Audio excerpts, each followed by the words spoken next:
Bonjour, cette vidéo est une suite à une vidéo précédente sur l'utilisation des recettes dans l'ENB. Dans la vidéo précédente, nous utilisions l'outil Drop-Down List au menu déroulant pour la sélection de recettes. Une des limitations de cet outil est que le nom des recettes sont écrites de façon statique dans le programme et ne peut être modifié directement.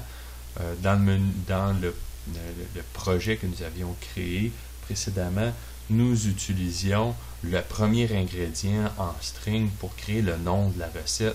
La première recette ici dans l'exemple est FF, le deuxième nom c'est WWWD, et ainsi de suite.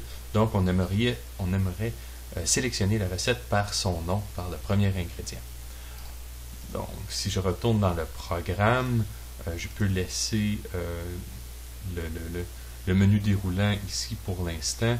Nous allons créer une clé de fonction pour appeler une page, une nouvelle page. Bon, je peux même créer la page aussi en partant pour faire la sélection de recettes. Oups. Donc, je viens ici, ajouter de page, je vais marquer sélection recette. Donc, je vais changer l'apparence pour en faire un pop-up screen. Je vais la mettre 200 par 200 et je vais la tasser de 300 par 120 comme ça ici, et je vais mettre un fond gris comme celui-ci. Donc c'est ça.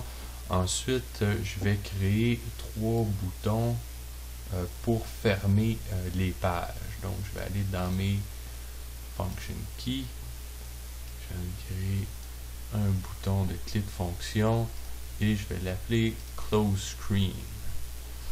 Et dans mon control, je vais créer une notification en mots dans mon pointeur qui est le LW900. Donc à travers le même bouton, je vais à la fois fermer la page et je vais me créer une notification qui va appeler la bonne valeur dans mon registre LW900.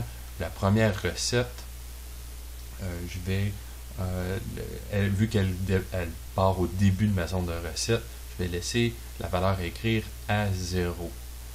C'est comme ça. Et dans mon étiquette, je vais laisser mon étiquette vide. Ça ici. Ça, je vais me créer maintenant 3 boutons. 1, 2, 3. On sait que ma deuxième recette va commencer à L. Oups, c'est 9000 et non pas 900. Commencer à 100. Donc, je viens mettre la valeur 100. Je vais tout de suite réparer mon erreur ici pour aller mettre 9000, qui est le registre d'index. Et ma troisième recette qui va être à 200. Comme ça ici. Il me reste à mettre le nom des recettes sur chacun des boutons.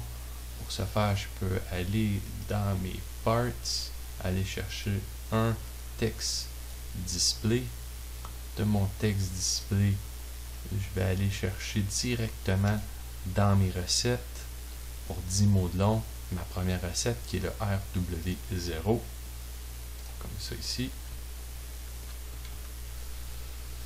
Et je vais pouvoir le copier 2 fois. Oups.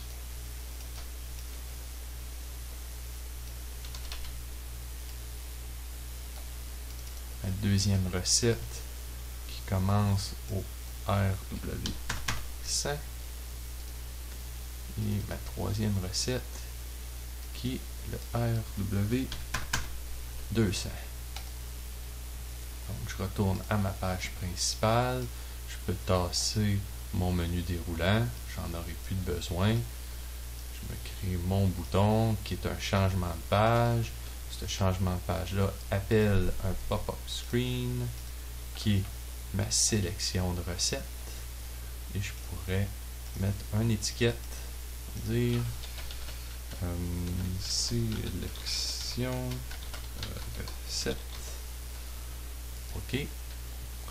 Donc, si on veut voir le résultat, nous devons compiler avant de passer en mode simulation. Le voilà. Donc, avant, on choisissait les recettes par le menu. Maintenant, on peut cliquer sur sélection de recettes. J'ai mes 3 noms de recettes. Je peux choisir la deuxième, transfert. On voit que ça se fait. Je vais aller chercher une autre sélection. Je vais chercher ma recette et ça fonctionne.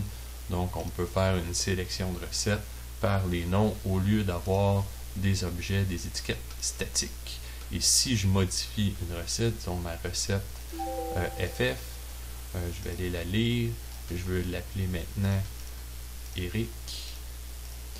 Et je l'écris. Et j'accepte.